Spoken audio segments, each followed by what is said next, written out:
Hola niños, bienvenidos a una nueva clase virtual. El día de hoy vamos a ver un nuevo tema que da inicio al estudio de la estadística. La estadística es una rama de la matemática y vamos a empezar a estudiar esta unidad. Como propósito, en esta clase vamos a reconocer los conceptos básicos de la estadística. Vamos a ver que la estadística es un conjunto de técnicas, procedimientos que permiten recopilar datos, organizarlos e interpretarlos para determinar conclusiones de manera acertada. Los conocimientos básicos que debemos de tener acerca de la estadística van a ser los siguientes: la población, la muestra, la variable, la encuesta y la frecuencia. Vamos a iniciar con la población. La población es el conjunto de elementos en los cuales se estudia una o más características. Ejemplo, todos los estudiantes del Colegio Miguel Grau. Otro ejemplo sería todas las personas que viven en la ciudad de Piura. ¿Bien? La muestra. La muestra es una parte de la población y se trabaja con una muestra cuando la población es demasiado grande. Por ejemplo, todos los alumnos del colegio es una población muy grande, entonces yo voy a trabajar con mi muestra que son los estudiantes de cuarto grado B del colegio Miguel Grau. Otro ejemplo sería las personas que viven en la ciudad de Piura.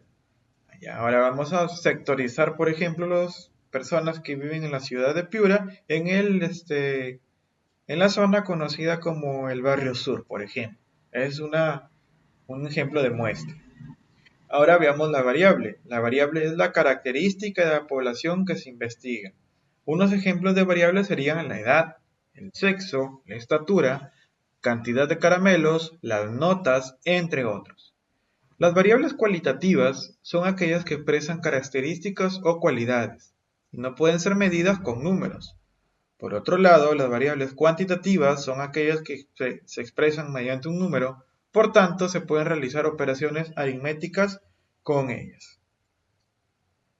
La encuesta es un instrumento que se puede contener una o más preguntas para recoger información sobre un determinado tema.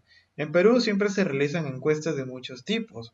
Una encuesta que se realiza a nivel nacional son los censos. La frecuencia es la cantidad de veces que se repite un determinado valor. Niños, estos son los conceptos básicos de la estadística.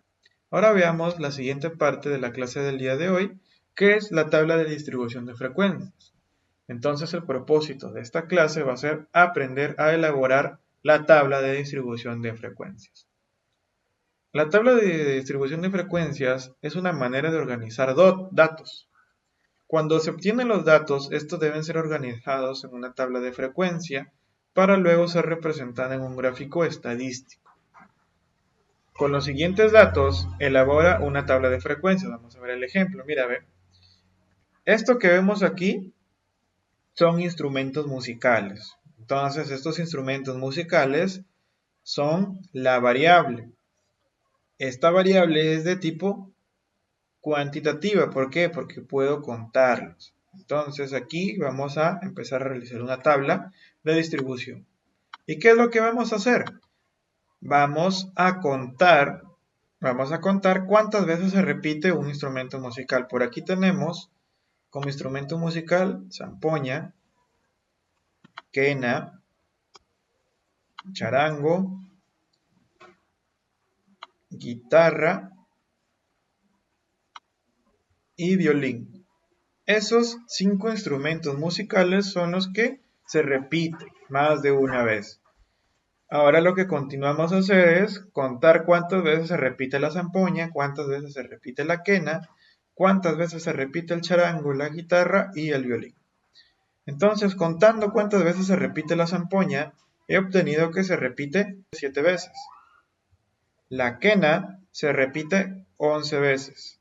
El charango se repite 12 veces.